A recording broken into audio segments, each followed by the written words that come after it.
Let's take the simplest kind of lever, a rigid bar working on a fixed support called a fulcrum. One end of this lever is twice as long as the other.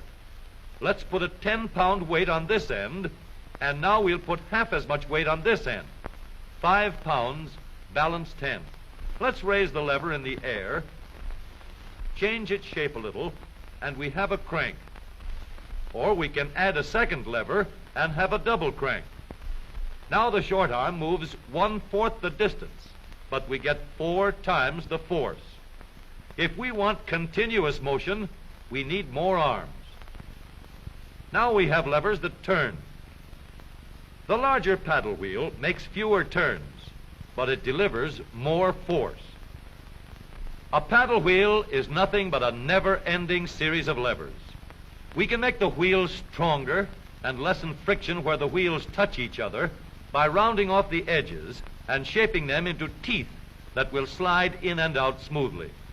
Now, the power flows smoothly and continuously through spinning leverage of gear wheels.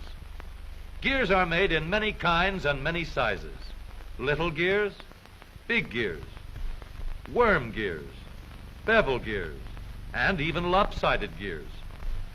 Over 100 million gears are spinning over the roads in the transmissions of our automobiles.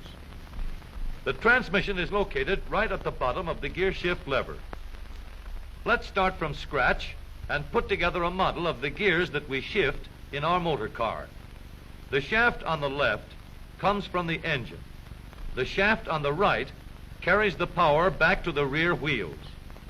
To connect these two with gears, we'll need another shaft, known as a counter shaft. These two gears carry the power from the engine shaft to the counter shaft and are always connected or in mesh. This gear on the drive shaft going to the wheels is free to turn around the shaft. We'll put it in mesh with another gear on the counter shaft.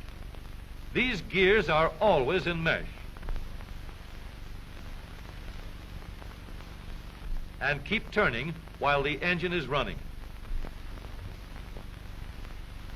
To switch from one set of gears to another, our transmission needs a short shaft like this, known as a clutch sleeve.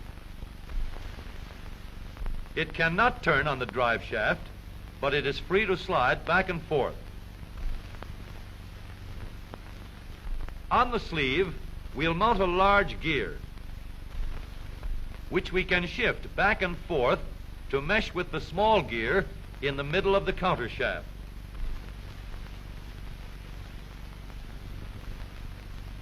We are now in neutral. The gears that are always in mesh are turning over with the engine, but the shaft to the rear wheels is standing still. A 3,000-pound automobile takes a lot of force to start. So in low speed, we get the greatest leverage by letting the smallest gear on the counter shaft turn the largest gear on the drive shaft. The engine on this model is running at a constant speed of 90 revolutions a minute. With low gears in mesh, the rear wheel is turning at 30 revolutions a minute, about a third the speed of the engine, but with 3 times the force. The power is going through these gears in the transmission.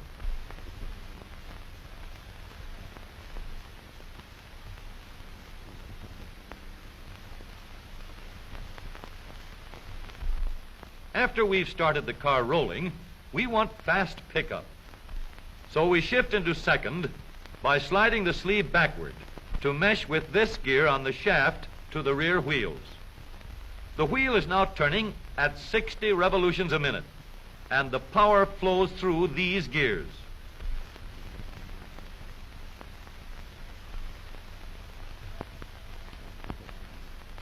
For higher speeds, we let the power go directly to the rear wheels. We shift the sleeve forward so that it meshes with the shaft from the engine. The power travels straight from the engine to the drive shaft. Now the shaft to the wheels is turning at 90 revolutions a minute. the same speed as the engine. But here's a problem. An automobile must be able to go backward as well as forward. So we add one more set of gears to reverse the shaft to the rear wheels. With the gears shifted into reverse, the power travels through the transmission in a path like this. We now have 3 sets of spinning levers for going forward and 1 for reverse. With a gear shift lever, we can shift to any set of gears we wish. But with all these spinning levers in the transmission came noise and wear. Experts could shift gears quietly by careful timing of the gear shift and the engine speeds, but most of us made plenty of noise until new engineering developments made possible the long series of improvements that followed. When we shifted gears, we got a clash because the gears were not running at the same speed. In other words, not synchronized. So engineers set to work to develop a synchronizer. The synchronizer works like a cork twisted into the top of a bottle. The cork will turn until it is so tight that the bottle turns with it. Synchro mesh works the same way. When we shift into second or high, the synchronizer brings the gears to the same speed before they come together. The drums won't let the gears shift unless they are turning at the same speed. When the gears come together, there is no clash, and the shift is made quietly and easily. In the transmission of the up-to-date automobile, we have a powerful low gear to give us a strong spinning leverage in starting. A fast-turning motor must set the weight of the car in motion. In second speed, we can change leverage to get going fast at the same engine speed. With the leverage of third gear, power goes directly to the rear wheels, and we can go as fast as we want. Now, every driver can shift gears at any time, regardless of speed. Here is a hill that will give us a real chance to see how smoothly and reliably our spinning levers work in our automobile transmission. This driver is going to let her car gain a speed of 60 miles an hour down the hill.